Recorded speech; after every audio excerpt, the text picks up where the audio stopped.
Thank you so much, Brenda. So this is Brenda. She is with WSDOT, Washington State Department of Presentation of Transportation, and she has some great, exciting information. So thank you, Brenda. Good afternoon, everybody. I am excited to talk about the Washington State Department of Transportation. I'm the HR manager here in the North Central region. I still need to my screen. Oh, here we go. I'm going to share some information about the agency. So just a second here.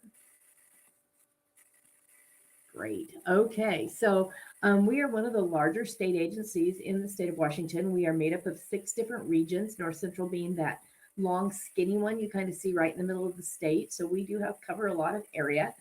And the Washington State Department of Transportation has about 7,000 employees statewide. So joining our team means you join a really large group of folks with lots of opportunities for training and other career opportunities as time moves on. Um, we are also the agency that runs things like the Washington State Ferries. We have some Amtrak tracks that are part of our responsibility, as well as a couple of small airports. So it's really a very diverse agency to work for. Here in North Central, we don't have any ferries, so that's kind of not as fun. But we're still part of that bigger group. What I want to talk to you about today, though, is 3 opportunities that we do have in our region. The first one is a non-permanent, so temporary transportation technician opportunity, where we're able to hire students right out of high school with a high school diploma at 18 years old. And that is a non-permanent opportunity for the summer, helping our engineers in the field. We have several large construction starting up in our region, and we would have openings for folks to come aboard and work in the field doing inspection, helping with materials testing, preparing reports, and other things like that. Those are entry level, and you can apply at the Transportation Technician 1 level. We do have someone in our booth. Her name is Piper. So if you go out to chat in our booth, she is from our engineering group and is happy to talk about what kinds of work are done in that position. And when you come into our agency and something like that in a non-permanent capacity, it does get your foot in the door to a possible career. And if you're thinking about going into the civil engineering field, maybe you just are graduating and that's where you're heading off to school for, this would be an awesome opportunity to really experience what a state construction engineer does during our construction season. So transportation technician, that's one of our opportunities. The other one I want to is a permanent opportunity. We have a position here in North Central Region School to Highways, and it's in our highway maintenance area. This position starts at just really open, some experience maybe having worked on a family farm or in some other kind of hands-on capacity.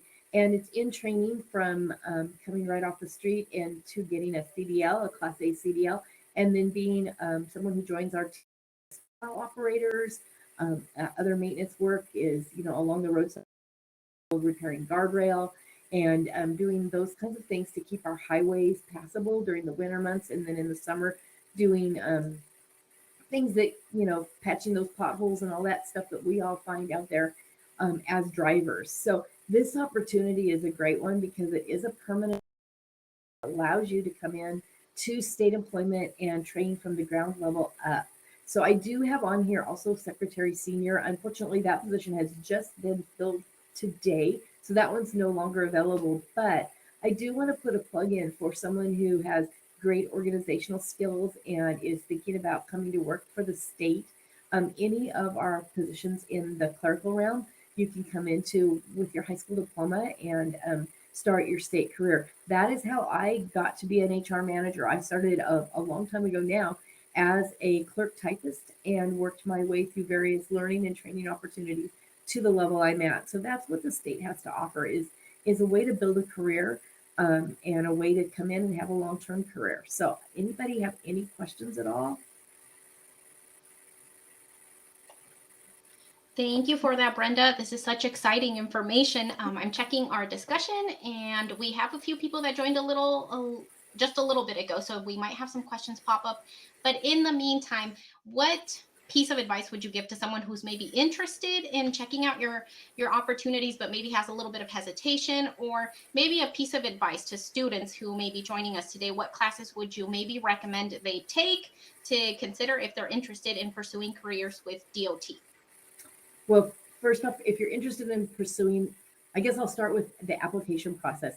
If you're interested at all in this work, please apply. Intimidated by what the job announcement might say. And, oh, we see Wayne's back. So don't be intimidated by the announcement. Just go ahead and apply. And if you have any questions, I failed to mention earlier, John Maloney is in our booth. He will be there to talk about any of the maintenance, the high school to highways position. He is a good resource for that one. So that's who you should probably open your chat with if you go in there. But yes, as far as coming in, do apply. I think one of the most compelling parts of an application is your letter that you may be writing that just talks about why you're interested in this kind of work, why you're interested in becoming a public servant. That's one thing that's a big part of working for the state of Washington is being a public servant. And then your last question was, could you repeat the last piece of that? Sure. I was curious maybe as to what recommendations you might make for students regarding classes they could take at high school to prepare for future careers with DOT.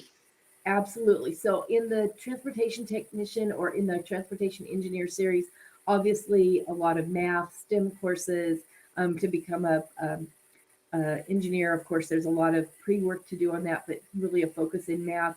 Highway maintenance, if you're involved in any of your vocational classes, if there's opportunity to learn about heavy equipment or working in sort of like, vehicle repair, anything like that kind of sets you up for the ability to come into an entry level position in maintenance. And then again, on some of our other jobs, it's just really, your organizational skills, your, participating in ways that might give you some customer service experience. Maybe that's helping out at your high school office. And we have a person who just joined our team in our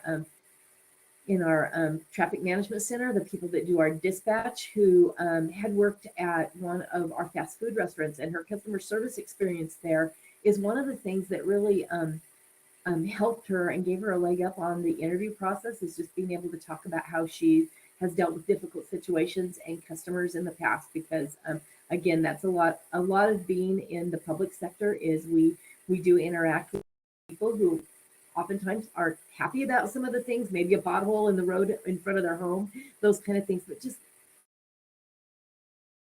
as important sometimes as the educational opportunities people have. Wonderful. Thank you so much for all that great information.